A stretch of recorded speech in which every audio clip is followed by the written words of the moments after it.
I'm Bob Graybill, President and CEO of FMS. FMS is a servicing provider and IT provider to the independent grocery industry throughout North America and Northern South America. We also have offices in India and Central Asia.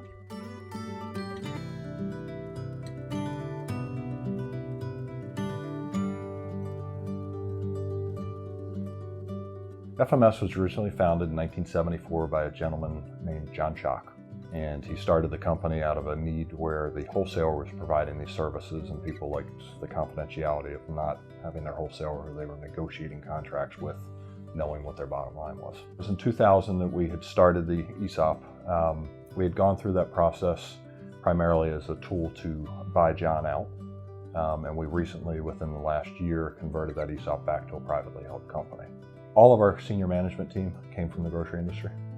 I've worked in a grocery store since I was a meat cutter for a little independent here in Baltimore. I guess they didn't care about labor laws at that time, but I was underage, working the bandsaw. I have worked everything from the front end, deli, bakery, meat, accounting, buyer, warehouse manager, director of pricing. So I've seen kind of the industry, so have my counterparts, the four of us on the leadership team. So we know the business, we try and hire from within the industry. So when you call us, we're not trying to understand your business. We know your business. Now it's how do we help you with your business? And that's really caused the growth.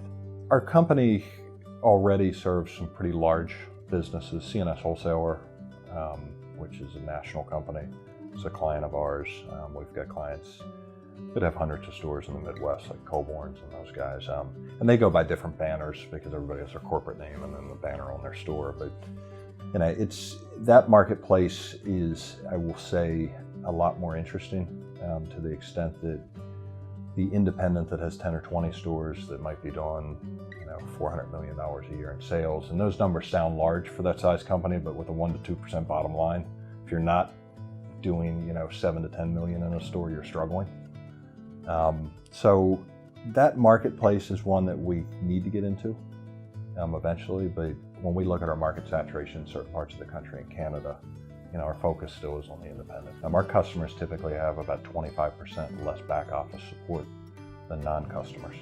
And the infrastructure on the IT side, because of the hosting and the models that we use, are a lot cheaper than other service providers. So we very much recognize grocery as a limited margin business, and it's actually provided a competitive edge for us because a lot of our larger competitors in the marketplace are going in at a lot higher cost, and because we're dealing with one specific industry, it has a lower overhead cost for us and allows us to be more competitive for a company that's making a penny and a half on the dollar.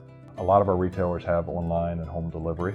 However, on the other side of the picture is Amazon, and Amazon is basically being named the next Walmart for the grocery industry. Now, a positive side of that, one of our customers very recently in the New York City market, D'Agostino's, actually teamed with Amazon for their home delivery service.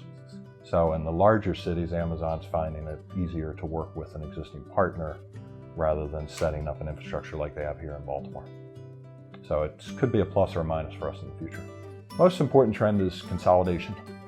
We're seeing a lot of acquisitions and large acquisitions. For us, it has some pros and cons. Albertsons recently acquired Safeway.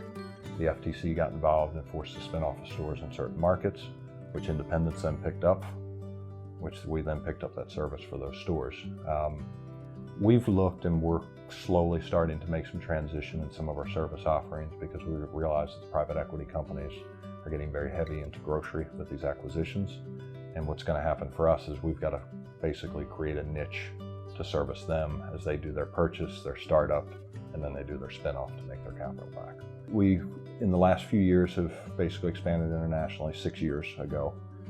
And that has been probably one of the most interesting parts of the business.